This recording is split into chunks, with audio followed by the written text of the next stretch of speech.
Assalamualaikum warahmatullahi wabarakatuh. Halo semua, balik lagi di channel YouTube Kartika Ensat ya. Jadi ya, di video kali ini aku akan ngebahas kisi-kisi SKB perawat nih teman-teman. Nah, di sini aku fokusnya untuk kisi-kisi yang sudah resmi keluar dari BKN. Nah, di video kali ini aku akan ngebahas tentang surveillance heist, kemudian case finding, dan early warning score atau EWS. Tapi ya, sebelum lanjut ke videonya, bagi teman-teman yang belum subscribe, silahkan subscribe dulu. Kenapa? Kalau kalian subscribe, aku itu tambah semangat loh buat video setiap hari gitu. Jadi untuk membuat aku semangat ya teman-teman, subscribe aja. Dan iya, jangan lupa juga untuk follow Instagram aku di @kartikagh. Nah, kenapa kalian wajib follow? Karena biasanya aku selalu aktif nih, baik itu di postingan ataupun di story. Jadi jangan lupa di follow ya. Oke, kita langsung aja ke latihan soalnya. Soal nomor 1. Infeksi masih merupakan salah satu penyebab utama kematian dan kesakitan di rumah sakit dan fasilitas pelayanan kesehatan lainnya. Orang-orang yang berada di lingkungan rumah sakit seperti pasien, petugas kesehatan, penunggu atau pengunjung sangat berisiko terinfeksi Healthcare Associated Infection atau HAIS. Tujuan surveillance HAIS adalah A. Melindungi keamanan manusia kesehatan, B. Meningkatkan kewaspadaan dini terhadap kemungkinan terjadinya dampak HAIS. C. Menetralkan angka kejadian infeksi nosokomial. D. Penggunaan obat antiinflamasi secara rasional. Dan yang E. Meningkatkan kualitas sumber daya kesehatan. Oke, sebelum kita membahas soal ini, aku mau kasih sedikit materi ya. Apa sih itu HAIS? Nah, HAIS itu adalah Healthcare Associated Infection HAIS. Jadi dia disingkat adalah HAIS. Nah, ini kaitannya kalau bahasa Indonesianya itu adalah infeksi terkait bidang kesehatan.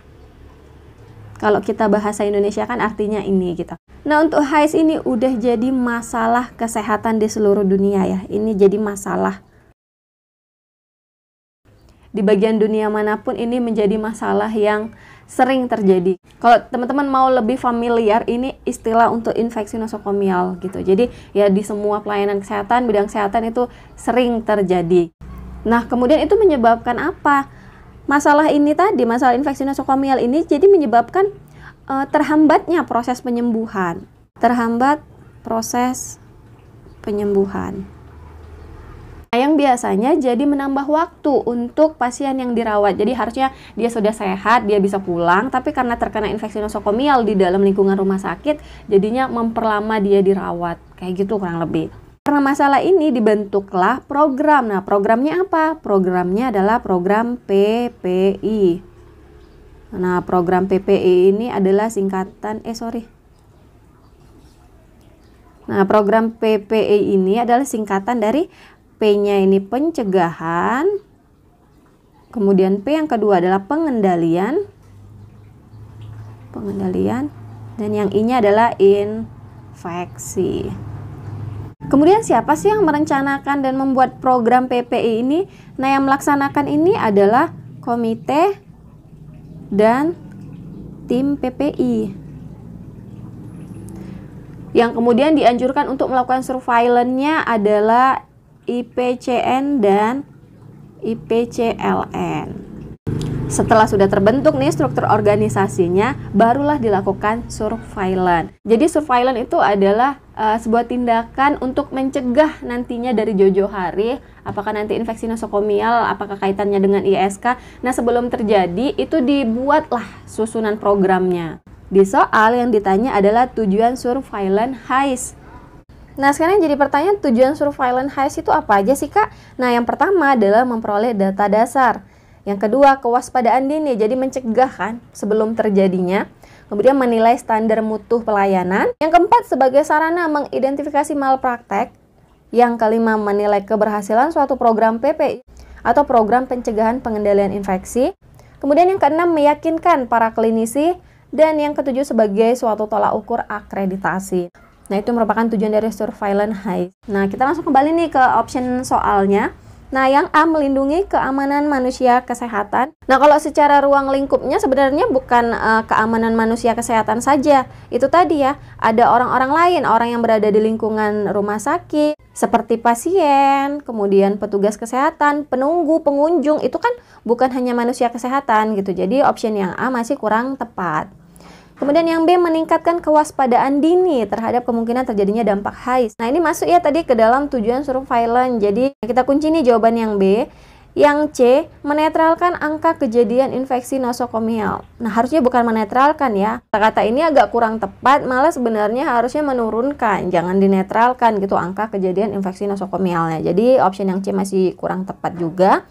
Yang D, penggunaan obat antiinflamasi secara rasional.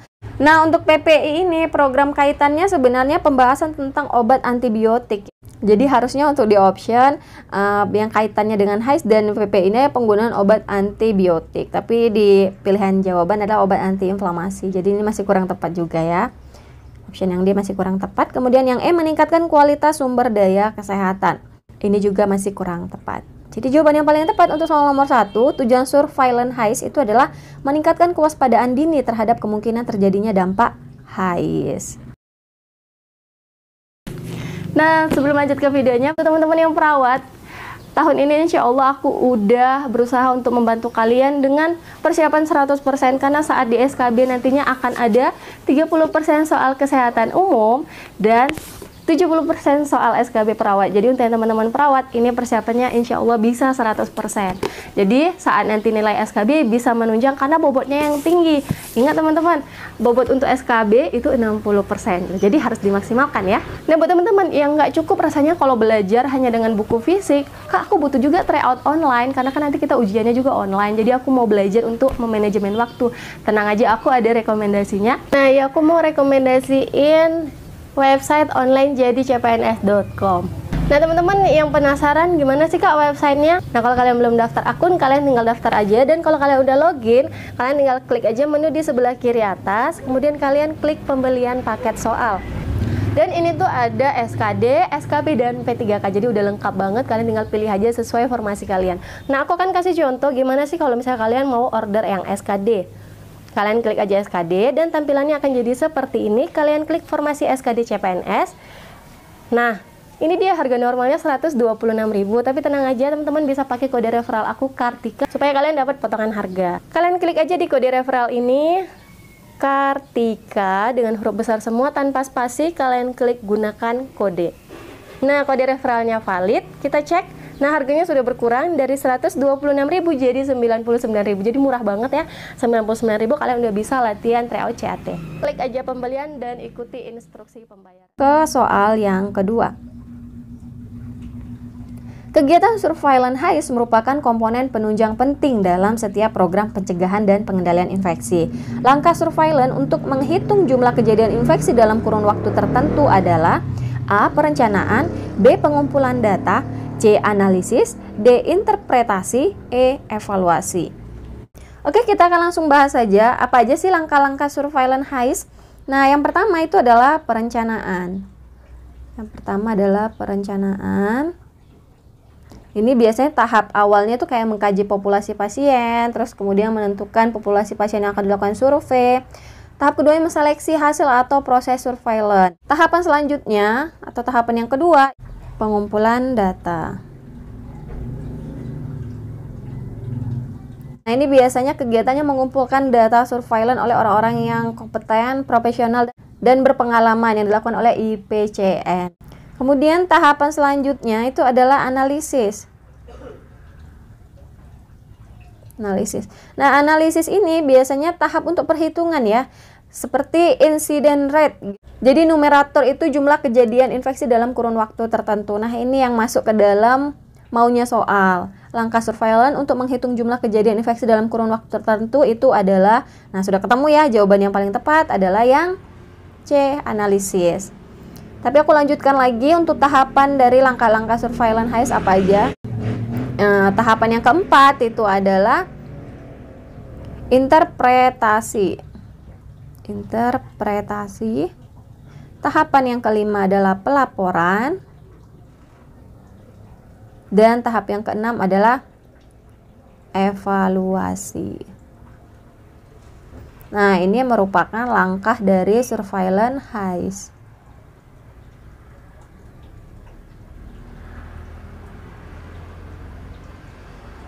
Nah, itu ya. Jadi udah tahu ya, jawaban yang paling tepat ada pada option C. Kita lanjut ke soal nomor 3. Pemeriksaan pasien puskesmas dengan gejala batuk lama dan pasien serumah dengan kontak pasien TB pada kegiatan aktif face finding dan zero tuberculosis atau TB adalah menggunakan tes A. Tes ronsen, B. Darah lengkap, C. Radiologi, D. Dahak, E. Ronsen dan dahak. Oke, kita akan langsung bahas. Ini adalah soal yang berkaitan dengan case finding TB paru. Nah, dari option yang pertama adalah ronsen. Nah, kalau untuk ronsen saja masih kurang tepat ya optionnya teman-teman.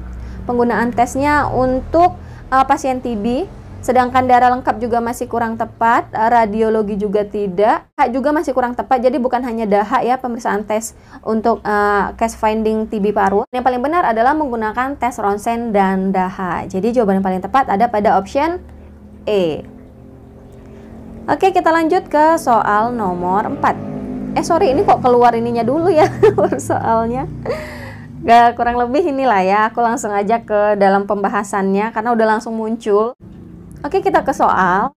Seorang laki-laki berusia 56 tahun dirawat di rumah sakit, mengeluh demam dan sesak nafas 2 hari yang lalu dan semakin memberat sejak 4 jam yang lalu. Hasil pengkajian didapatkan frekuensi nafas 35 kali per menit, nadi 110 kali per menit, suhu 39 derajat Celcius, tekanan darah 150 per 90 mm Hg, pasien tanpa gelisah. Berapakah skor EWS tersebut? Nah, ini kaitannya adalah dengan Early Warning Score EWS ya. Jadi ada di dalam kisi-kisi, dan untuk teman-teman yang udah ujian juga lumayan banyak yang dapat soal ini. Nah, cara menghitungnya ini aku berusaha untuk ngasih tahu. Jadi aku bukan menggurui ya teman-teman. Kita sharing bareng. Kalau misalnya nanti ada dari aku yang salah, nggak apa-apa dikoreksi. Aku open minded lah. Kalau misalnya aku yang salah ya udah nggak apa-apa, aku minta maaf, namanya juga sama-sama belajar gitu ya. Kita langsung aja ke tabel parameter fisiologisnya untuk NEWS. Jadi ini adalah National Early Warning Score. Nah, dari soal yang kita langsung lihat adalah hasil pengkajiannya ya teman-teman, frekuensi nafas. Nah, frekuensi nafasnya adalah 35 kali per menit. Nah, dari parameter fisiologis itu ada 7 ya. Yang pertama adalah pernafasan, yang kedua adalah oksigen, yang ketiga alat bantu napas, yang keempat adalah suhu, kelima tekanan darah atau tensi, yang keenam ini adalah nadi, dan yang ketujuh adalah tingkat kesadaran. Jadi untuk orang dewasa ya, jadi ini aku fokus ke National Early Warning Scoring untuk yang dewasa, karena untuk yang anak-anak beda lagi, untuk yang ibu hamil juga beda lagi. Nah, untuk penilaian skornya itu ada merah, orange, kuning, hijau. Jadi ada skor 3, 2, 1, 0 dan sebaliknya gitu juga. Kita tinggal lihat aja untuk dari jumlah frekuensi napas itu ada pada parameter fisiologi yang pertama, yang ini ya, yang napas ya. Nah, yang nafas di soal ini adalah 35 kali per menit. Nah, kita pilih ini dari kolom mana sih yang 35 kali per menit. Nah, ini ada lebih dari 25, ada di skor 3. Berarti frekuensi napas di soal masuk ke dalam scoring yang 3. Jadi yang ini ya. Ya, aku tandain. Langsung ditambahin aja 3 ditambah. Jadi nanti kita tinggal totalin ya. Nadi 110 kali per menit. Kita cari nih untuk nadi. Di kolom nadi kita cari nih untuk yang 110 kali per menit ada pada kolom mana sih? Ada pada skor mana? Nah, 110 itu masuk di skor 1 ya. Jadi 91 sampai 110 nadinya masuk ke dalam skor 1. Jadi kita tinggal tambahin aja. Sorry, aku ganti dulu ya warnanya supaya kelihatan. Nah, yang ini ya. Tambah 1 ya, jadi 3 tambah 1 tambah suhu. Nah, suhunya berapa? 39 derajat Celcius. Nah, kita lihat nih di suhu untuk 39 derajat Celcius itu dia masuk di scoring 1. Ini ya, di sini. Jadi kita tambah lagi 1, kemudian kita tambah lagi untuk tekanan darah. Jadi tensinya adalah 150 per 90 mm Hg. Kita cek nih untuk tekanan darah sistoliknya di 150 ada pada kolom yang 0 yang ini ya. Jadi tambah 0 ya. Jadi kurang lebih kayak gitulah, ada 4 item parameter fisiologisnya. Oke teman-teman, ini adalah tabel parameter fisiologi National Early Warning Score. Tapi aku punya referensi lain, karena untuk EWS ini lumayan banyak ya untuk referensinya. Jadi untuk di tekanan darah, pada tabel ini kan belum ditentukan nih untuk skor 1 dan 2. Ada pada tahap tensi berapa, karena hanya ada di skor 0, 111 sampai 219. Dan di atas 220 itu ada pada skor 3. Jadi skor 1, 2 ini masih belum jelas nih. Nah, aku ada referensi lain. Aku dapat referensi dari Royal College itu Desember 2017 ya. Nah, itu untuk tekanan darah sistoliknya, untuk skor 1 dan 2 ada tambahan teman-teman. Aku ubah dulu warnanya ya. Nah, untuk skor 1, tekanan darah sistoliknya itu ada pada angka 140 sampai 159. Sedangkan untuk skor yang kedua itu adalah 160 sampai 179. Kayak gitu teman-teman. Sedangkan untuk skor 3-nya itu adalah di atas 180. Jadi untuk sumber EWS cukup banyak. Aku bingung yang mana sih yang lebih terbaru. Teman-teman tinggal sharing aja di kolom komentar ya kalau misalnya ada EWS yang baru. Nah, kalau kita pakai tabel si NEWS ini, National Early Warning Score, itu jumlah poin semuanya adalah 5. Nah, kalau kita gunakan referensi dari Royal College, itu artinya 3, kita tambah 1. Jadi kalau untuk yang ininya sama ya, frekuensi napasnya tetap di atas 25, itu masuk skor 3, masih tetap sama. Nah, kalau untuk nadi juga 110 itu masuk dalam scoring 1, jadi masih sama. Kemudian untuk suhu 39 derajat Celcius itu juga masuk dalam scoring 1. Dan yang tekanan darah ini nih teman-teman, 150 dari referensi Royal College Desember 2017, itu 150 ada pada tabel kolom skor 1. Di sini teman-teman ada di skor 1. Jadi kalau kita total ini 6 dari total skor EWS-nya. Tinggal teman-teman lagi lah memilih yang mana, pakai sumber yang mana, karena cukup banyak, cukup membingungkan aku juga. Silakan diskusi di kolom komentar ya. Jadi untuk option jawaban aku belum bisa mengunci apakah option D jawaban yang benar atau option E jawaban yang benar. Oke, kita lanjut aja ke soal nomor 5. Nah, ini dia udah keluar duluan pembahasannya ya. Maaf banget karena aku belum sempat untuk ngeditnya tadi. Oke, kita lanjut aja ke soal. Seorang perempuan berusia 30 tahun dirawat di ruang penyakit dalam dengan diagnosis suspek appendicitis. Hasil pengkajian, pasien mengeluh nyeri perut kanan bawah, nyeri skala 7, mual, muntah, serta tidak nafsu makan.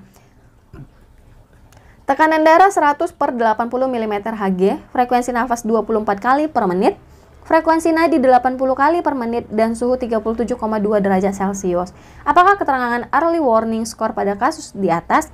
Nah, untuk soal yang sebelumnya tadi itu adalah ditanya berapa skor EWS. Nah, untuk di soal ini adalah apakah keterangan dari EWS itu sendiri. Nah, pada kasus nanti kita akan menghitung juga untuk total skor EWS-nya, tapi kita langsung masukkan ke dalam keterangan. Nah, di sini aku pakai sumber parameter fisiologi National Early Warning Score atau NEWS. Jadi keterangannya yang 4 ini ya, teman-teman. Keterangan 0 sampai 1 normal atau warna hijau, keterangan 2 sampai 3 itu adalah rendah atau warna kuning, 4 sampai 6 itu sedang, warna orange, dan di atas 7 itu tinggi dengan warna merah. Oke, kita langsung aja hitung dulu. Nah, tekanan darah 100 ini masuk dalam skor 2 ya. Ini aku pakai yang NEWS ya teman-teman. Jadi nanti jangan takutnya kalian pakai yang sumber Royal College Desember 2017 itu gitu. Jadi aku pakai yang ini yang NEWS, cara menghitung skornya. Kemudian frekuensi nafas 24 kali per menit itu masuk ke dalam skor 2. Nah, sedangkan nadi untuk 80 kali per menit itu masuk dalam skor 0 di NEWS. Lagi-lagi aku ingetin itu. Kemudian suhu 37,2 derajat Celcius itu masuk ke dalam skor 0. Jadi dia dari 36,1 sampai 38,0 itu masuk ke dalam skor 0 di NEWS atau National Early Warning Score. Oke, kita langsung tambahin aja 2 ditambah 2 tambah 0 ditambah 0 adalah 4. Apakah keterangan early warning score-nya? Kita lihat nih di keterangan teman-teman. Nih ya, keterangannya. Nah, yang kita langsung tadi dapat totalan dari skor EWS-nya itu adalah 4. Nah, 4 itu ada pada keterangan ini. 4 sampai 6 itu masuk ke dalam sedang atau orange. Jadi, jawaban yang paling tepat untuk soal nomor 5 ini adalah yang C. Oke? Kayak gitu ya teman-teman kurang lebih. Kalau misalnya ada masukan gak apa-apa teman-teman, sharing aja di kolom komentar. Nanti kita belajar bareng ya. Oke, kayaknya itu aja dulu video yang bisa aku share ke kalian. Semoga ini bisa bermanfaat ya buat teman-teman. Aku mohon maaf kalau misalnya ada salah kata atau salah penjelasan. Namanya aku juga masih sama-sama belajar gitu. Tapi insya Allah next video aku akan terus nih ngebahas soal-soal SKB Perawat sesuai dengan kisi-kisi terbaru. Jadi nonton terus video aku, nantikan video aku selanjutnya. Kalau kalian suka sama channel aku, jangan lupa untuk subscribe, ada tombol merah di bawah, kalian tinggal klik aja. Terus jangan lupa juga klik notifikasi atau tombol lonceng supaya kalian dapat updatean kalau aku upload video baru. Kemudian like video ini dan share ke seluruh sosial media yang kalian punya. Makasih yang udah nonton, see you next video. Assalamualaikum warahmatullahi wabarakatuh. Dadah.